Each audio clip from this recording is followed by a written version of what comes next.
Welcome everyone to this final session for our virtual conference for this year. I'm really excited to be able to share information about a special program that we've been having going on this last year, and it's just really exciting. I'm looking forward to hearing about it. So, the project is called the Resiliency Think Tank. It is funded by the Center for Resiliency through a grant. And I'm the leader for the project. We have, I think, 6 students right now who are think tankers and participate. So Nicolette and Cameron are here on the call right now with us. So I am going to pick on them a whole lot because it's one of my favorite things to do. And so there they are. So I'm going to ask, let's see, Cameron, would you please explain what the Resiliency Think Tank is? Yes. So the Resiliency Think Tank is a student-led organization, and we are all from different disciplines. So we are all from different parts of the college, and we're doing research in homelessness.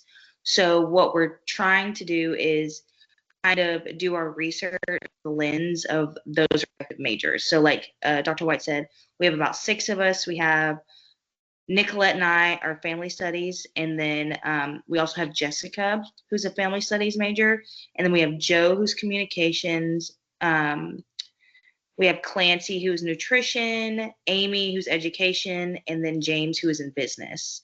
And so, yeah, we've all been doing different service projects throughout the semester. We've done a lot of strategic planning. We do business meetings. We meet every Monday and Wednesday.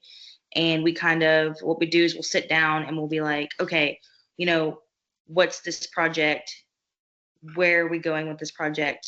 Who can volunteer? What's just those type of plans. But yeah, we're just a bunch of good people in a good group. Y'all are good people in a good group. Nicolette, what would you add to the question, what is the think tank?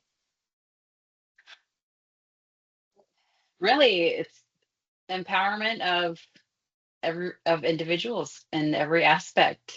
I haven't seen, any restrictions on who we're working with. It's really about doing a needs assessment and just jumping in and seeing how we can use our resources and tools to improve their circumstance or situation at any given project. How can you make an impact locally?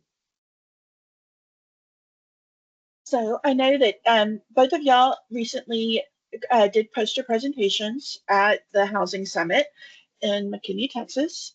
Could you each talk about what your projects were for that?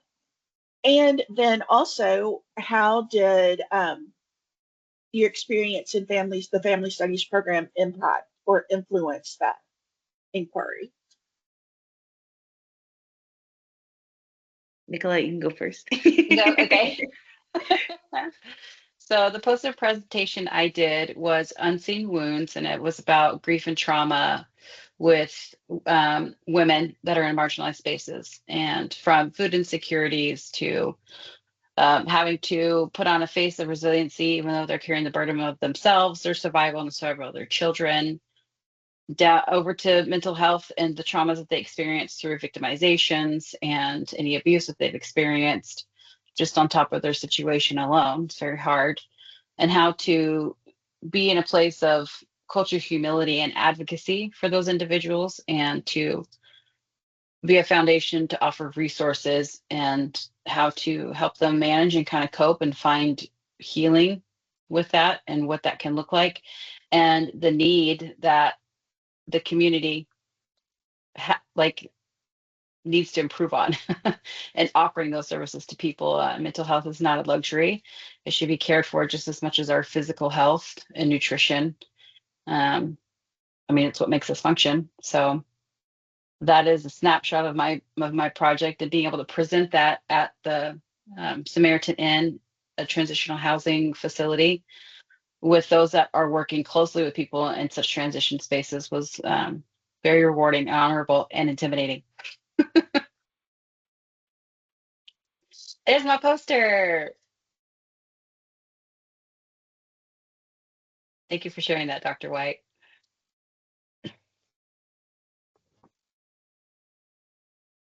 You're on mute. Of course, I'm on mute. So it was printed 24 by 36 inches. The Center for Resiliency printed them all for us, and it was beautiful.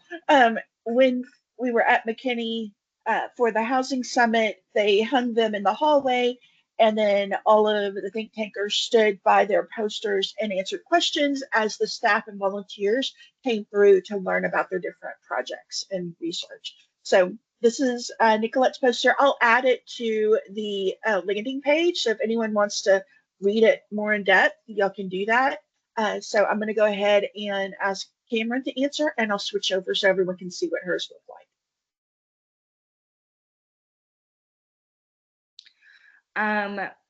My poster in research was over kind of the gendered experience in homelessness, specifically women, and I framed it as kind of what kind of a barriers do women go through as when they are on the streets, and then versus like if you're a caseworker or if you're working on the other side, what are those barriers and what do they have in common? Like how can they make it a full circle moment? Um, so like the impact of services and outcomes. I don't know why I could not remember what my title was. But yeah, kind of an overview is understanding those gender dynamics and how crucial it can be to improving those outcomes for homeless women. A lot of what I talked about was, you know, like the being like the experience of being a woman and how different it is when you're on the other side. If you're on the street, a lot of time, you know, your femininity has been stripped from you. You know, you might feel judged by other women because you're not able to meet the needs as like a mother or just a woman in general because you're not, I mean, you're in a vulnerable situation. And I learned something called empowerment versus paternalism, which I wasn't familiar with before, which is kind of, you know, we uplift women and we want them to be in charge of their own autonomy whenever, even if they're receiving services and help, you want them to be able to be in charge of themselves because, you know, they still deserve a little bit of control, even if things are completely out of control. Versus like paternalism is like you are kind of making the decisions for them, babying them and making and kind of enabling them a little bit instead of, you know, keeping them uplifted, like you can do this, you can pull yourself out of this. And then safety and trauma informed care was just talking about how, you know, women are more likely to kind of be better at that. I know that sounds kind of bad, but it's more relatable, I think. And then, you know, being a role model, like if you're a female caseworker or if you're just a female working in that space in general, you can be a role model. And I think one of the common factors, like I said, is just the experience. Womanhood as a whole is an experience. We're all experiencing something. We all can relate to being a woman and what that means to us. And what we all go through may be different, but we can still relate back to that. Um, and so I got to present this and it was really awesome. I enjoyed it. I actually got the idea from a different article that Dr. White had given me. I saw like a small portion of research where they kind of did the same thing. And so I started doing my own research because women's studies in general, women are very, very under researched. So I wanted to put my twist on that. And through the family studies route, I think that I use a lot of what I've learned to do that research, and I knew what I was looking for, and I was able to apply it, so that was easier for me to come up with that poster and that idea.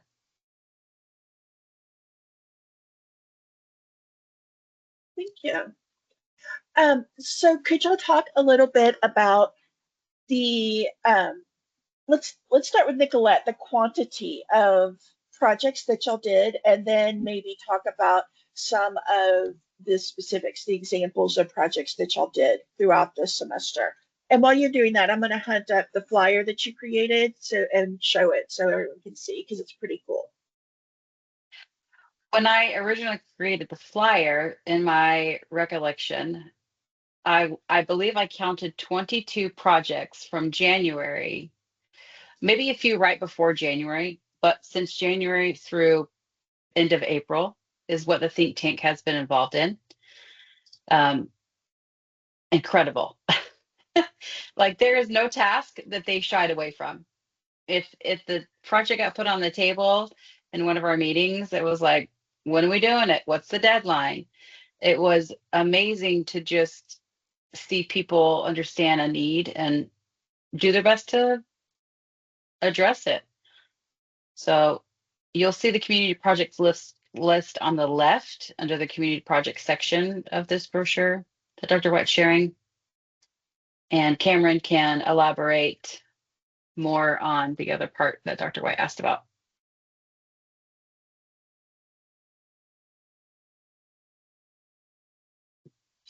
I'll elaborate on the projects. Yeah. Okay. Sorry, my puppy is going crazy over here. So we have done a lot of projects, like Nicolette said, whatever was kind of just like out and put on the table, we were all eager to jump in and be like, okay, what can we do? And we were lucky that we were able to do that, especially Dr. White is so good at guiding us to being successful with those projects, and we were really wanting to contribute to the community. How could we do more community engagement as students? So at the beginning of the semester, we did point in time count, which is, if you obviously, most of you guys have Dr. White, that's her baby. She's always asking for volunteers and help. And so that's a yearly consensus of the homeless population in different regions. And you go out and you interview the homeless community, and you also, we got donations and stuff that we were able to give them, and we were able to feed them and kind of get to know a different lived experience. This was my first time working with the homeless community. I really, really enjoyed it. It was eye-opening. It was humbling. And I know it was a little different than it normally is because it snowed the day before. We had like snowpocalypse. And so it was a mess, but we, of course, pivoted and were able to make do with what we had and try to get out there and do the best that we could. But that was just one of the things we did. Of course, we did the housing summit. We did things like we volunteered at this place called Sleep in Heavenly Peace, where we built beds. We worked night strike, which night strike happens once a month. It's a Friday night, and a lot of like ministries and different people out in the community go out and they do like a clothing drive. They do worship. They feed, that homeless community out there. I also did a project with the American Red Cross, the Pillowcase Project, where I went into elementary schools and talked about displacement and what would happen, in the case of a home fire, if, destruction happened during a hurricane, and we taught them how to make their own emergency kit.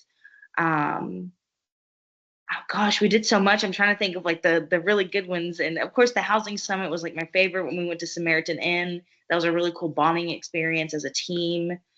We've worked with veterans, we've worked with the youth, and we really just, whatever we kind of see fits, that's what we're doing. And we work really well together to plan and, get everything out there. So it's been awesome. And there's like a whole list of all the things that we accomplished. And just, this semester, 22 projects on top of, your schoolwork and whatever else whatever else you may be doing is pretty impressive. So we're very proud of what we've been able to accomplish so far. Anything you would like to add, Nicolette, in case I forgot it? No, I think you highlighted all those very well. Let's see. Somewhere, was that you, Nicolette, just asked about the brochure? Yep. Yes. When I add the images of the posters to the landing page, I'll add the brochure, the PDF version, so everyone can have a chance to read more of the details, because it's pretty amazing what y'all have done. So could y'all talk about the intersection between the work that y'all have been doing and resiliency? Obviously, the money comes from the Center for Resiliency, and that's really what the project or the program was established to do.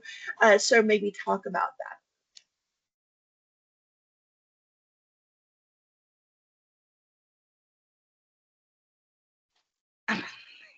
We always do that. We're like, because I know there's always a lag. There's always a lag. I usually try to be respectful, let somebody else go No, first. you can go first. I'll piggyback off you. You can go. Okay, so the connection to building resiliency is how I Correct. understand that. Okay. Yes. Well, unfortunately, this world is functioned on a dollar. So grants do help, and really it was a blessing about the federal grant pause that happened in January with the administrative executive orders that stopped all federal grant funding for essentially audits by the Doge team, and that impacted the United States worldwide. Worldwide, wow, because the United States is worldwide. Okay, edit that out. Well, Nationwide.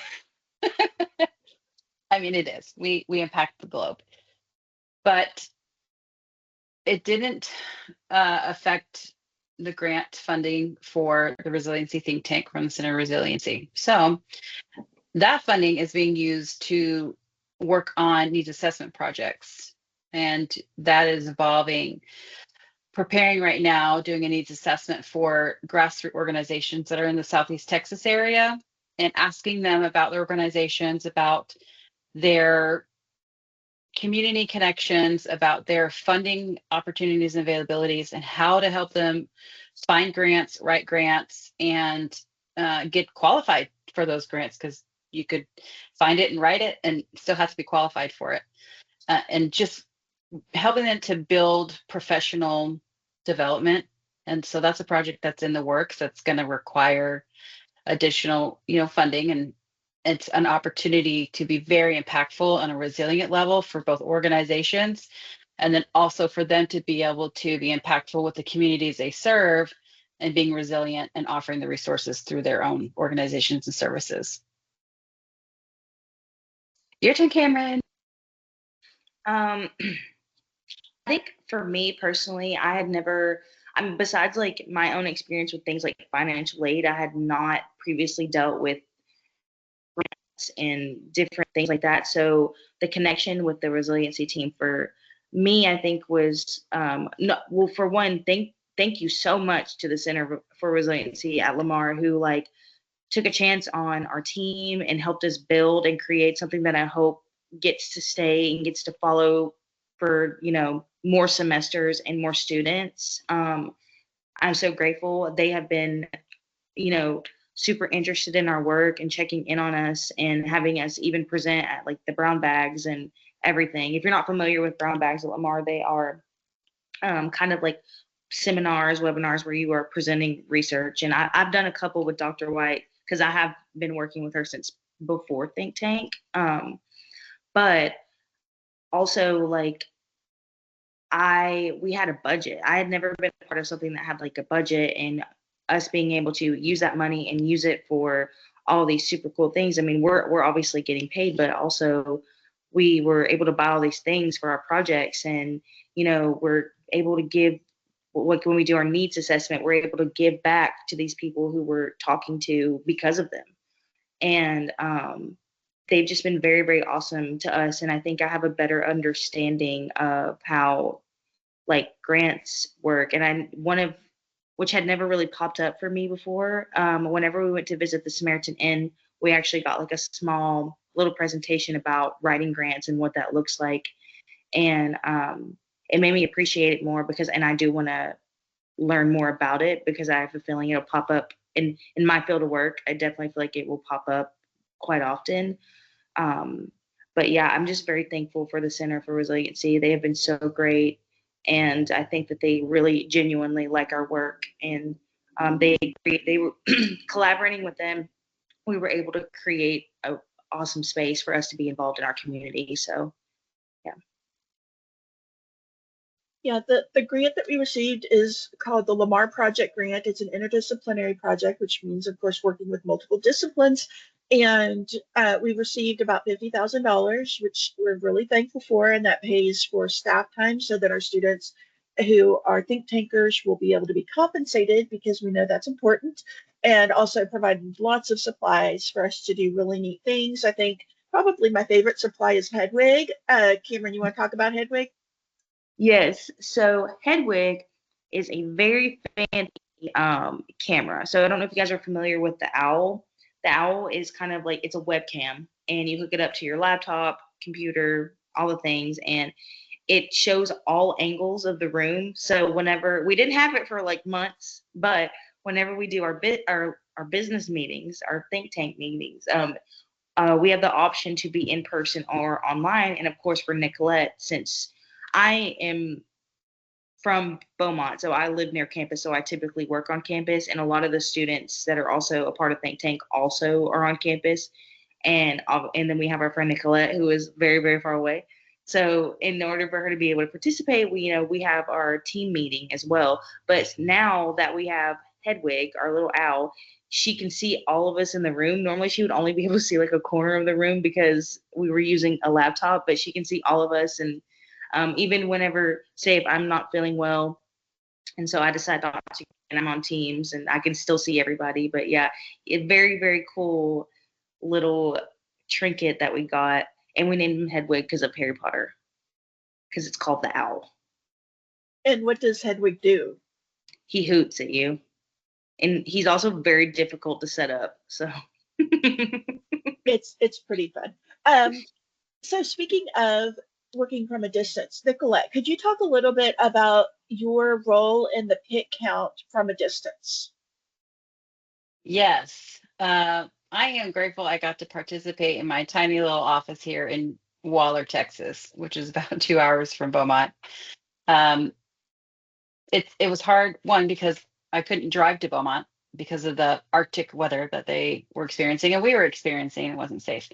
But to be able to connect with those working and volunteering with Pit Count, and to hear about where there is a need for more volunteer efforts, I was able to work with some of my long lasted networking friends from when I was 18. I met this friend of mine who lived in Port Arthur area, and I was able to connect with him and in a local religious organization to be able to get additional volunteers to help with pit count, and to kind of help Dr. White correlate with people texting or calling to make sure that people knew where to go and what they needed to do, how to get supplies in the area that they needed, that they were handing out to those experiencing homelessness.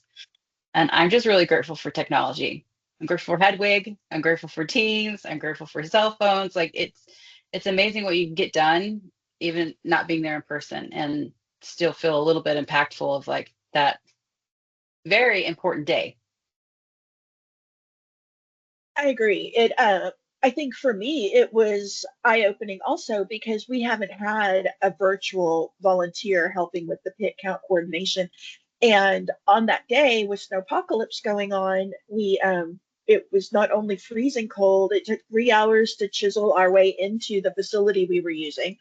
But normally we have about 125 volunteers. We had 30 volunteers instead because of the storm. And so trying to manage the 30 volunteers to do the same amount of work as 120 it was pretty challenging, which is why those like Cameron who were on site were running around all day long, trying to get everything done. But so with Nicolette's role, she was at a distance, and so I could give her information, the volunteer contacts and the kind of itineraries of different things. And so if we needed supplies to go to a specific location, she could take care of coordinating, contacting the volunteer and saying, hey, this needs to go there. And then they would go take this and put it there. Or if we needed extra volunteers in a specific location, she would contact those volunteers and direct them to where they needed to go.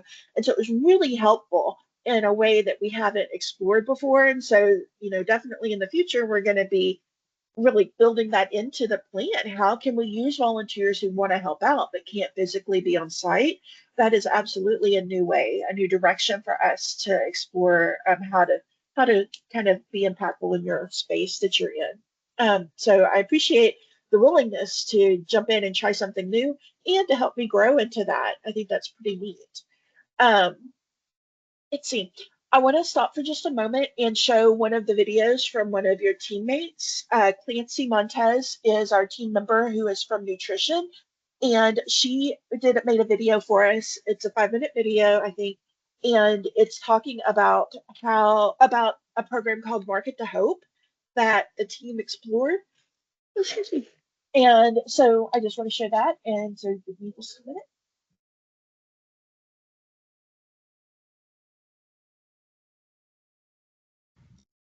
Hi, my name is Clancy Sounds Monk, good. and I'm a senior nutrition major. My think tank project focused on Market to Hope, helping other people eat.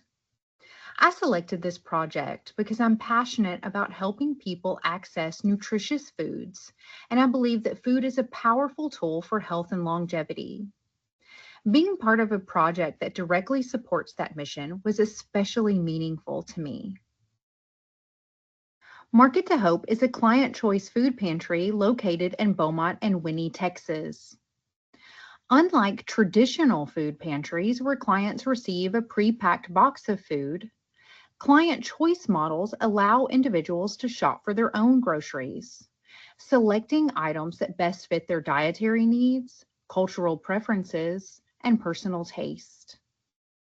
This approach respects client dignity and encourages healthier food choices. Their mission is to provide nutritious, accessible food to individuals and families facing food insecurity. They offer both in-store and curbside services. Walk-in clients use the client choice model and shop for themselves, while curbside pickup clients receive a pre-packed box of about 50 pounds of food. Market to Hope aims to preserve the dignity and health of every individual and family they serve.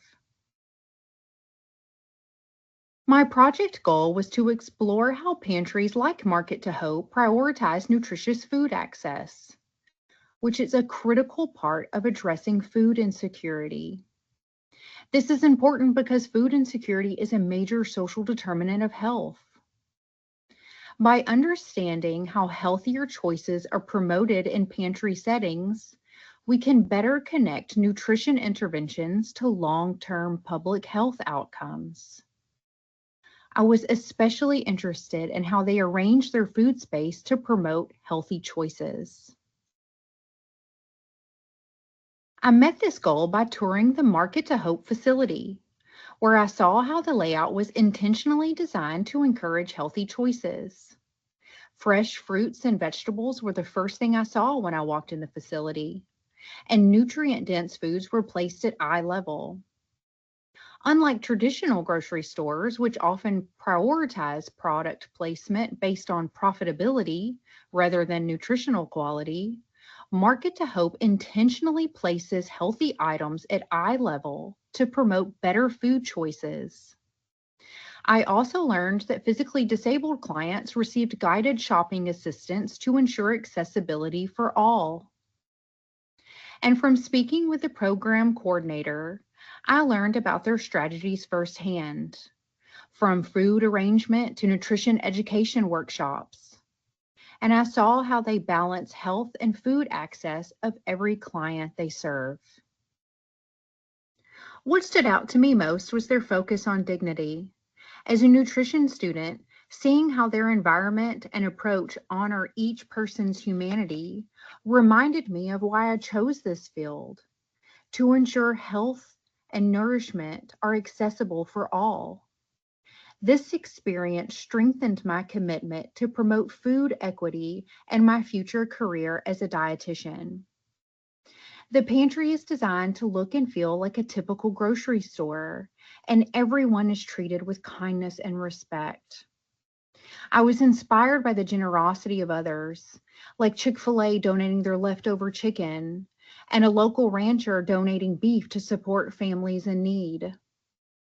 Also, Market to Hope even carries pet food, so our furriest family members can eat as well.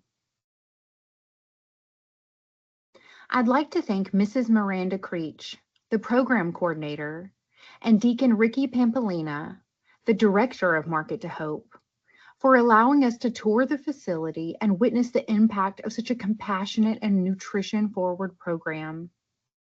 I would also like to send a special thank you to Ms. Carolyn, a helpful and kind volunteer who took the time to speak with our group about feeding the homeless and the food insecure. Her passion and dedication added a deeply human perspective to our visit and reminded us that it's often the quiet heroes who make the greatest impact. I love the video that Clancy created for us, not only because it sounds like story time. Her voice is so calming, but in addition, what the project that she's talking about is really indicative of the idea behind the think tank. The whole idea is that we'll learn about homelessness, we'll conduct a needs assessment, and then we'll develop a response to that through service learning projects or other investigative kind of activities. And so for Clancy, for the Market to Hope project, she created or organized a site visit, and we went and toured the facility and were able to really walk around the aisles and talk to some of the volunteers and see what it actually entails, which was pretty amazing. So Nicolette and Cameron, y'all both have coordinated projects for the think tank. Let's start with Cameron, and I'm going to ask if you could talk about um, either a project you coordinated or the one that you're going to be working on over the summer.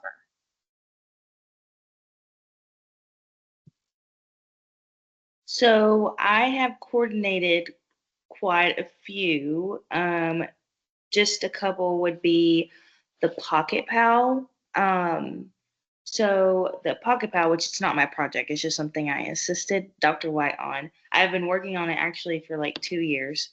The Pocket Pal, if you guys aren't familiar with it, is a small. Every time I talk about it, I always wish I had one, and I normally do. They just are never around me. Anyways, it's a pocket-sized resource guide, and it has a list, and it's all in categories, so everything's categorized of like foods, needs, clothing, mental health, veterans,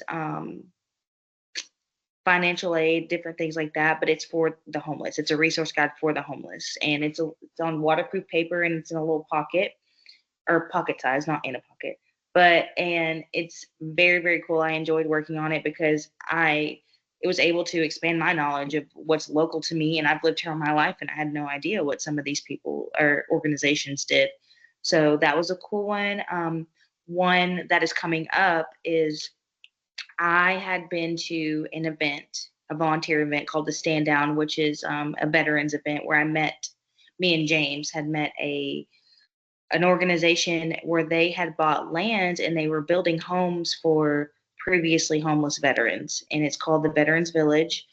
We have coordinated with them and we're going to a site visit this upcoming weekend. Really excited about that one. I actually got a text from him today and he sent me an agenda. So that's something that I did. And for future projects, I'm excited. This is actually one that Dr. White and I have been talking about for a while. Going back to the Pocket Pal, one of the issues I ran into was so with the Pocket Pal, it has a list of those resources, and it has an address and a phone number. So part of my job is I went and called every single person on that guide, and what would happen to me a lot of the times was they were very hard to get a hold of. They were not answering the phone, or I would ask a question and I would be redirected a lot of the times, or they weren't able to give me the information that I needed. So I think we're going to do a project where I'm going to kind of collect data where, what's the response time? How many times did I get redirected? Because that's good information to know if these organizations are trying to help people in vulnerable situations. And I am not a person in need and it wasn't an emergency. However, if it was, how do they expect to attend to those needs if they don't answer the phone or if they're not able to answer simple questions? So that is something that I will be working on in the future. I feel like there might be one more thing that I wanted to talk about. I don't think so. But Pocket Pal was something that I care deeply about. I've worked on it. And we also have another team member who actually just translated it all into a Spanish version, which was really, really awesome. But I enjoyed it. It created a new passion for me. for sure, because I like all of those organizations. We've actually got to work pretty close with a lot of the people that we have listed, and it's introduced me to, for career wise, what I'm kind of looking for and at a local standpoint. I could, maybe even look forward to applying to those places as well. But yeah, those are some of my projects. How many organizations are on the Pocket Pal? I actually don't know. Is that terrible? A lot? I believe there's 83. 83. I was gonna say like 67. I don't know why that was the number that came to my head. And I don't have one. Every time I talk about one, I'm like, oh my gosh, why don't I have one in my hand? But I have, it's kind of become my baby just because I have seen it and worked on it and talked to those people on the phone multiple times, because I did a first round of calls for a completely different reason. And then I recently, whenever we were trying to re-edit it, I called all those people again and went through the same experience. Oh, and I forgot to mention, on the back of it, there's a map of Beaumont. And what we did, there was on the previous version, there was a map, but what we did is we added more color, we simplified it a lot more. And we tried to, so in Beaumont specifically, all of those organizations that meet those immediate needs, like day shelters and, you know, certain like ministries, they're all relatively in the same area. So we wanted to kind of highlight that area and like put the bus stop and the transportation routes all around it. So, if they're on the street, they can be able to get to it. So yeah. I think that the Pocket Pal is a great example of kind of the idea of the think tank, because the Pocket Pal was originally a project of another organization that they've been doing for like 3 or 4-ish years. And then when I got a hold of it, I put it on waterproof paper based on feedback from individuals living on the street. And then Jillian Cogbill, who was an intern last year, interned with me to examine homelessness. And so her major project was to redesign the Pocket Pal. And so she held focus groups with individuals living on the street to determine what kind of information was helpful, how should it be organized. She's the one who created that first map. And so it was a really neat evolution. And then from there, then Cameron and the think tank team have revised it even more, and it just continues to evolve to meet the needs. And that's really what this program's about: identify the needs and then figure out a way to respond to it. So thank you, Cameron. Nicolette, you want to talk about what you're going to be doing this summer? Yes. Do you want me to talk about the women's conference as well from what we've done, or focus Sure. on? Okay. So back in March, we had a joint organization effort for a women's conference. It was Empowering Women in Marginalized Spaces. And we had several different speakers and panelists that talked about different topics. And we orchestrated this conference with the think tank, the Cardinal Council on Family Relations, and LUNDA, which is Lamar University's Dietetics and Nutrition Group. The speakers we had were Haley Tyson. She came from actually the Lamar University Career Center. So if y'all are still looking to build and trying to figure things out for yourselves, I would go over there, talk to Haley. She is amazing. Then we had Victoria Visor, who is an alumni from Lamar University. She had graduated with in the health and nutrition, and she spoke to us about mental health and the connections that nutrition has with it. And then we also had Laura Langley, that was from the Samaritan Counseling Center, who was a licensed therapist supervisor, who spoke to us about mental health. And then we also had the panelist of a great group of women, small group of women that is very impactful with the Southeast Texas area. And it's Carol Fernandez, Mary Young, and Patricia Planis. Carol is from Catholic Charity Organization. Mary was Southeast Texas Community Ambassador and works, is it VITA or VITA, Dr. White, just to be Revision. accurate? She works for Revision. Revision, okay. And then Patricia works with Boys Haven of America. And it was such an impactful panelist discussion on what they do for the community, what community resources are available, and who to connect to access those. We had wonderful refreshments breaks from Lunda that provided a lot of nutritional snacks for us to nibble on as we mingled and got to know each other and network. And it was really wonderful. And I do hope that that is a conference that will continue next year, year after year. And I could see it growing, and it was just phenomenal. Cameron was our moderator. She did a fantastic job and really kind of owned the show. So thanks for doing that, Cameron. And this summer, the summer is going to be spent on a culture humility project, and as well as the Housing Advocates Academy project that I talked about in my internship. And this is a continuation of the needs assessment that we're doing with the grassroots organization in the Southeast Texas area, and how to help them learn about grant writing and access that funding through different variations of grants that are available, and look at culture humility and a community resource aspect for marginalized spaces. And that's the tier top view of it. So it's going to be exciting to see what that turns into and what that looks like, and how that can be impactful for Southeast Texas area, but also for me, everything I'm learning about Beaumont, I hope to implement here in Houston. I live in a very small town, and I think it's a great opportunity for me to take these projects and to implement it in my own area. So it's like a small rippling effect. It's not just going to stay with Southeast Texas. I've got to bring it on over here to Houston somehow. And I mean, even if it's just sharing information with these organizations here, I see this big picture. So I'm excited what the summer is going to bring. I have one last question before I open it up for others to ask questions. Nicolette, for the women's conference, can you remember how it all got started? What was the needs assessment that led to the creation of the conference? Do you remember? Well, I remember initially talking about it at the start of the Cardinal Council of Family Relations from last year.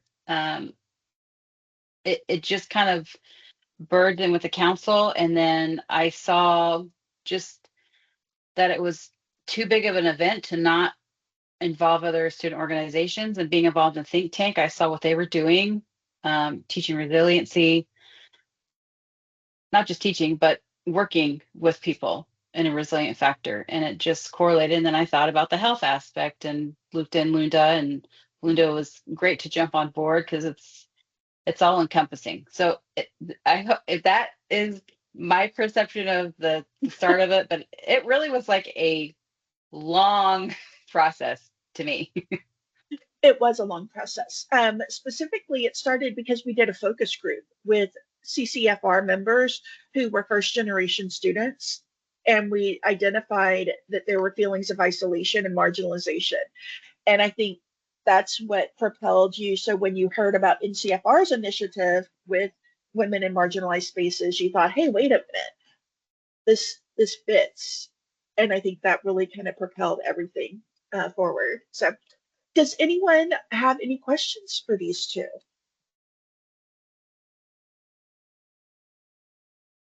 Thank you for the reminder of NCFR. That it really is rooted in that. And you're right, because that was their focus, and we wanted to support that focus.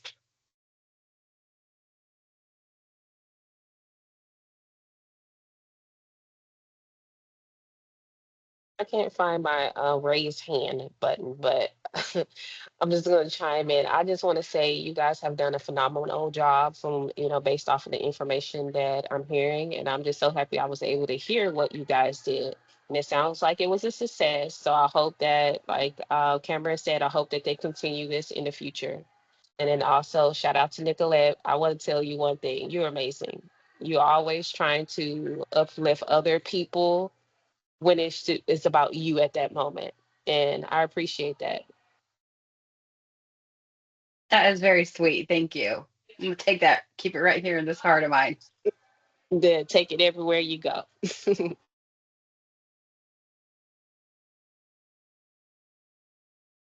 Anyone else have comments or questions?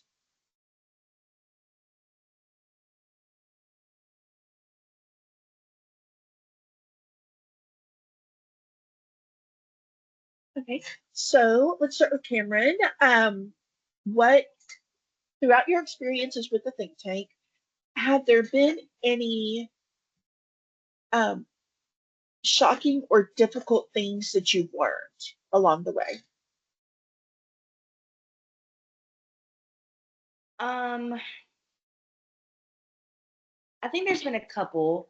So for me, I'm a major go-getter. Like I love to take on as many tasks. Me and Nicolette are very similar in that we will take on as many tasks as we can at any point in time. I did have to learn how to manage that because sometimes that is just not realistic for me.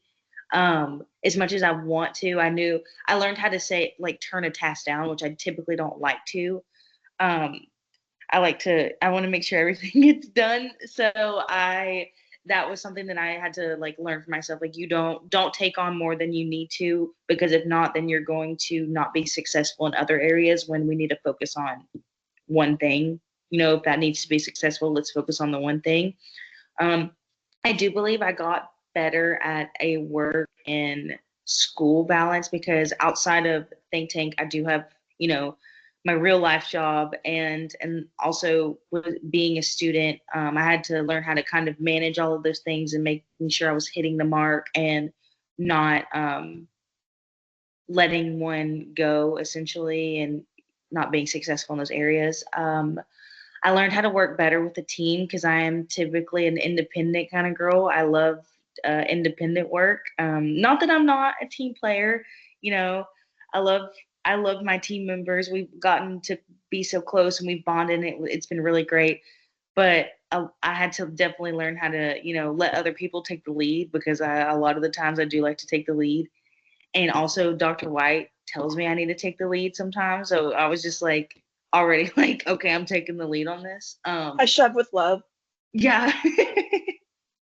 And so that was, I think one of the things that did shock me is the chemistry between all of us. Like we really did somehow manage to, I don't know if that was Dr. White or whatever, but the chemistry that we all had as a team, we got along so well. Like whatever,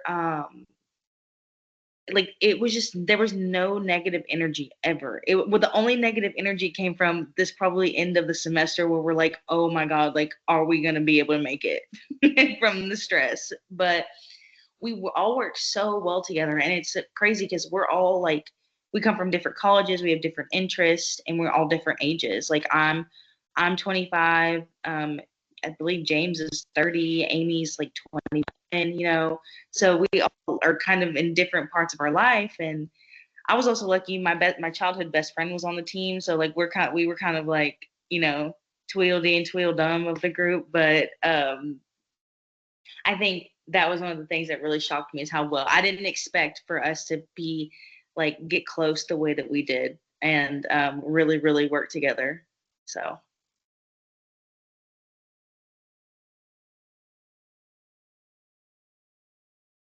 Nicolette? Well, I'm going to correct you, Karen, and say Toodle smart, Toodle smarter. Okay. um, and I was just engulfed in Cameron's experience, Dr. White. Could you please repeat your question? Sure. I was asking if there was anything that surprised you or was hard about being part of the think tank.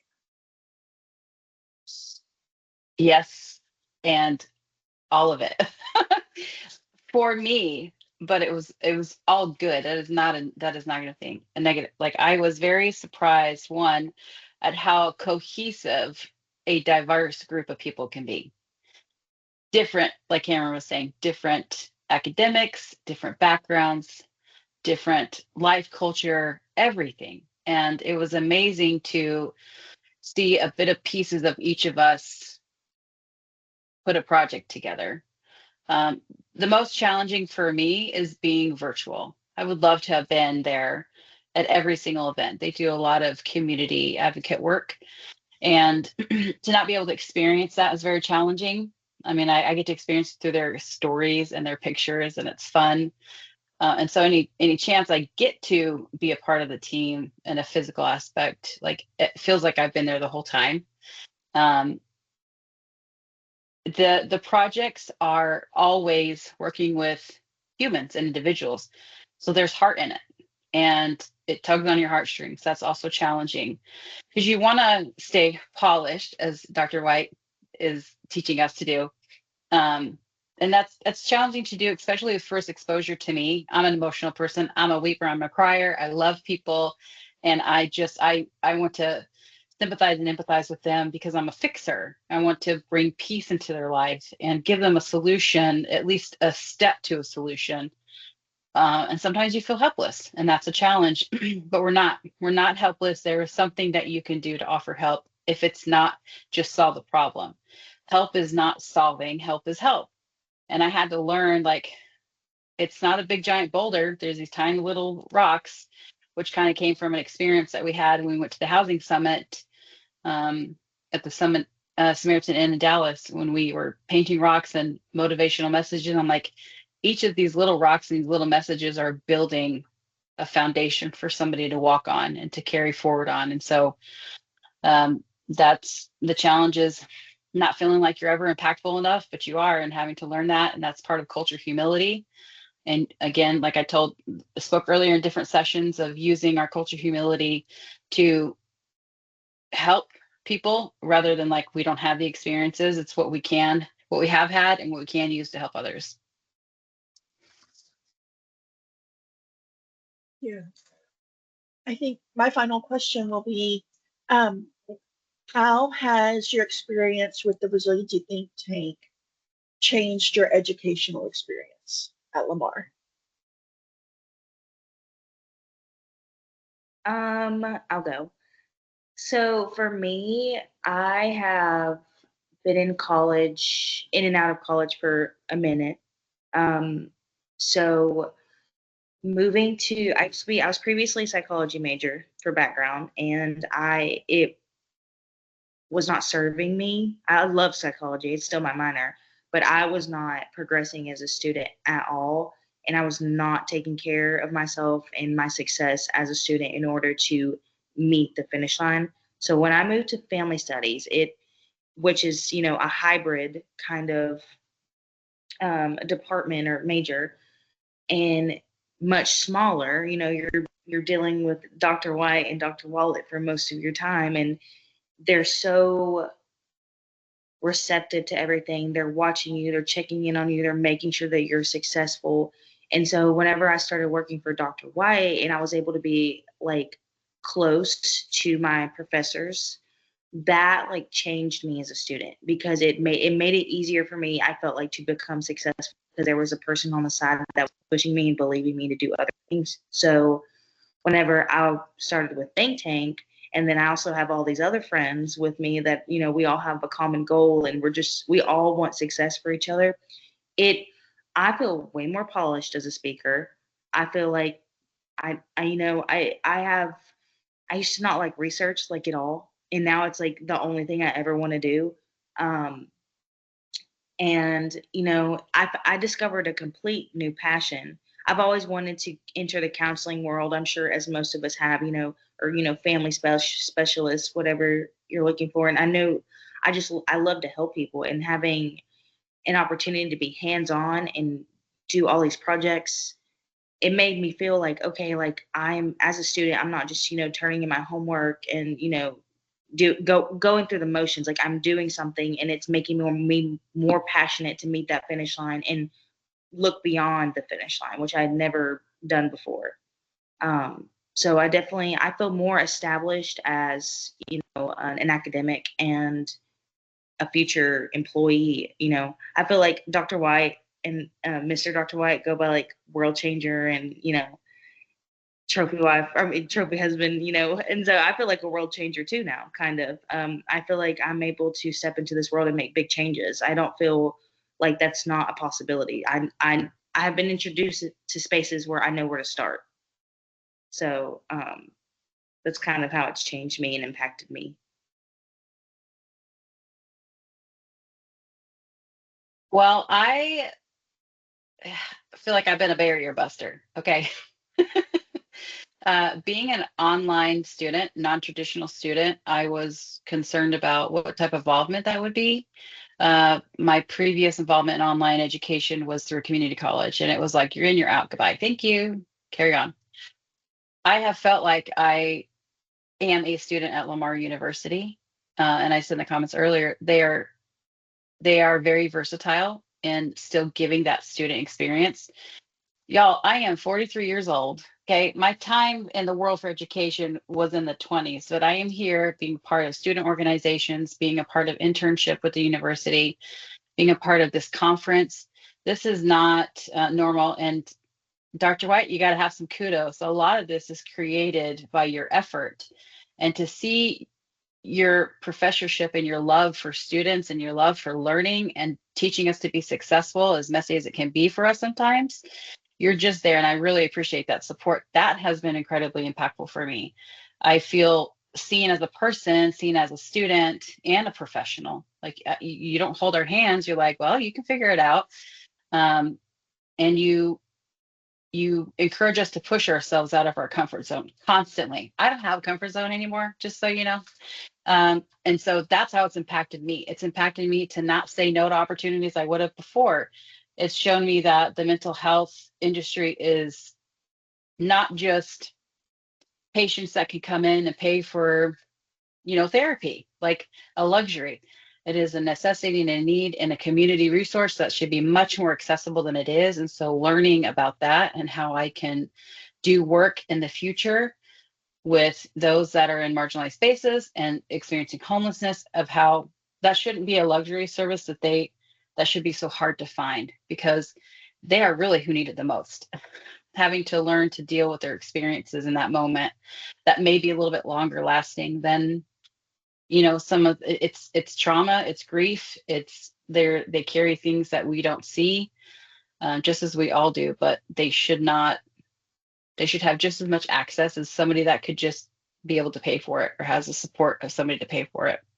So that's how it's impacted me, is that mental health is for everybody.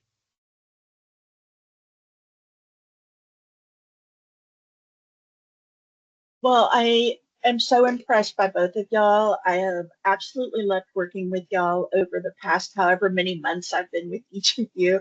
And I can't wait to watch what's coming in the next few months and in your journeys after you graduate and move on. I'm so thankful for the opportunity to be part of this. I'm thankful for your both of you being so willing to step out of your comfort zone and to try new things and to not give up.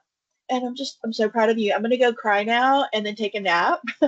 um, so I think that will conclude the session. I really appreciate y'all being here. I appreciate all of the other students who attended to hear from y'all and hear from all of our other presenters throughout the day. So thank you all so much. I hope y'all have a wonderful weekend and I will see y'all later. Bye, everyone. Bye.